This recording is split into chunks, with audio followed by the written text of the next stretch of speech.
Now, the Paris public prosecutor has revealed the scale of its probe into alleged abuse in schools here in the French capital, with about 100 institutes concerned. Parents in the city have in recent months accused supervisors in charge of children outside of the classroom, like those during recess or before pickup, of mistreating or even physically and sexually abusing pupils in their care. It is a scandal that's rocked Paris for several weeks now, and the new mayor of the city has announced measures designed to stamp out the violence. Well, let's talk about this then with Carys Garland from our news desk. Carys, first of all, let's look at the investigations themselves. What's the latest this Monday? Also, this announcement was made by the Paris prosecutor on Sunday. And just as a reminder, these investigations concern staff employed by the city of Paris to lead these after-school or recess activities, not teaching staff themselves. So they concern 84 kindergartens, about 20 primary schools, about 10 daycare centres. And the prosecutor added that she believes that all of Paris's arrondissements, as they're called, are affected by this.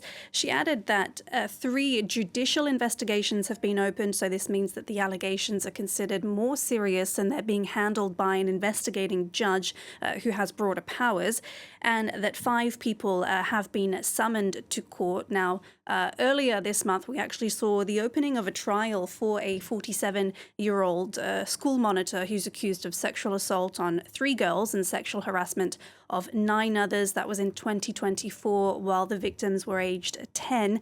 The court's expected to rule on that next month.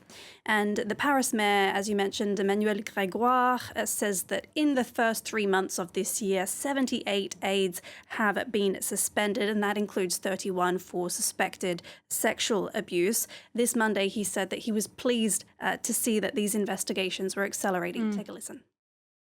I am very pleased that these investigations have been expedited, because what is most unbearable for parents is the uncertainty, the lack of information, and then the waiting. It's unbearable to wait when you suspect your child has been a victim. So this just shows how seriously the prosecutor is taking the matter, the fact that investigations are being conducted because a number of parents had doubts. Well, during his campaign for the mayoralty, Gregoire promised, didn't he, to make this issue a top priority of his administration. So what are some of the other measures being put in place to tackle what's happening? And that's right. So the mayor, who actually, he said that he's been a victim of sexual abuse himself while he was 9 or 10 years old during an after-school swimming program. As soon as he took office at the end of March, he announced a €20 million plan to tackle this kinds of violence. Measures were later adopted by the city council. They include a simplified chain of reporting for this violence, a hotline for parents, better training for these staff, and that includes also how to report suspected mistreatment, and a redesign of so-called sensitive zones, so places like toilets, so that we can ensure that no adult is left alone in an isolated area with children. And this Monday, the mayor's also launching what's called a citizens' convention, which will look at rescheduling and rethinking how children's time in school and after school care is structured. Some have called for a shorter school week, so 4 days instead of 4.5, in order to reduce extracurricular time and hence contact with the staff that lead these activities. But, you know, that's currently Tuesday, Wednesday, Thursday afternoons here in Paris. The mayor says he's not really in favor of shortening that because it would make for longer school days and reduce quality of teaching and also children's ability to learn. And look, how have parents and staff been reacting to all of this? Well, SOS Périscolaire, so that's a group for advocacy, child protection and parental support, this Monday gave an interview to France Info. It said it wasn't surprised by the number of investigations that have been opened, saying that this is systemic and the whole of the country is affected.